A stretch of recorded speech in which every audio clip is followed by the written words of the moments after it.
Okay, how do I bring this up?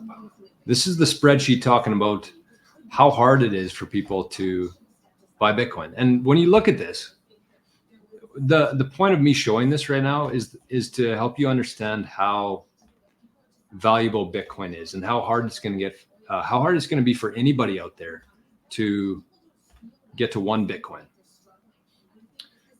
which goes against British HODL's advice there. But anyways, this is the spreadsheet that I came up with.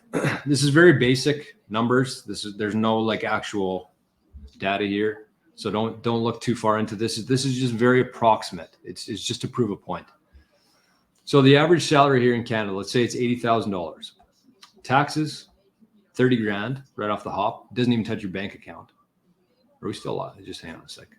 I can only look at one screen at a time. Okay, we're good. So taxes, 30 grand. House payments, I think I took $2 grand a month. So that's either rent or mortgage. I think that's incredibly low for a lot of people.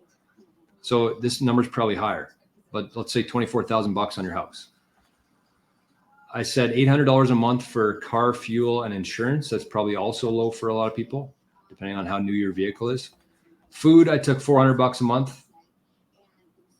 Property tax, $4 grand. That's probably low as well. Utilities, 200 bucks a month, also probably low.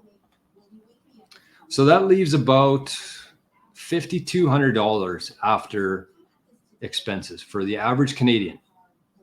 And I'd say also, most people aren't making $80,000 here in Canada.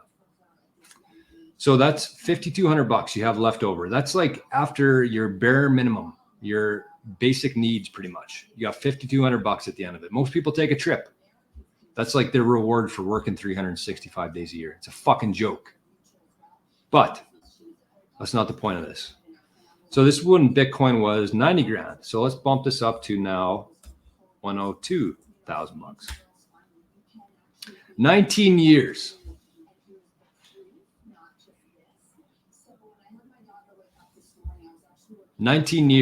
That's how long it would take for the average Canadian at current Bitcoin price to get to 1 Bitcoin. 19 and a half years.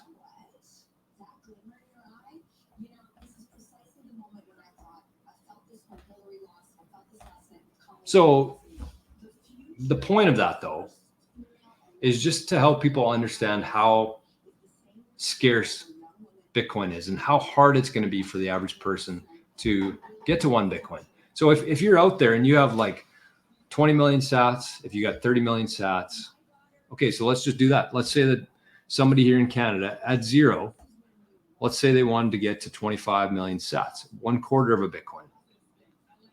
So let's take that number and we'll divide it by 4.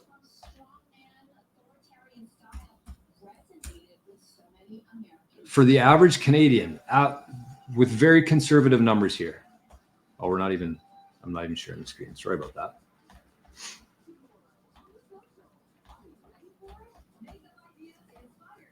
So I took the 102, I divided it by 4, which is like 25 million sats, 1/4 of a Bitcoin.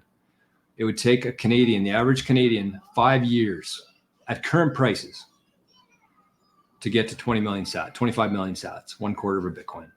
And that's assuming that they have cash flow after everything. That's assuming that the price hasn't gone up. That's assuming that they didn't panic sell or either up or down their Bitcoin. 5 years to get to 25 million sats. So just appreciate how early you are and pay very close attention to your Bitcoin. And I mean, if you got to spend a couple $100, even $1,000 on a hardware device, on a advisor to help you with it, like, it's priceless information, truly. You cannot put a price on protecting your Bitcoin right now. Whatever you have, 10 million sats, 20 million sats. If you have more than that, you should do that today, is look into a better way to protect it. So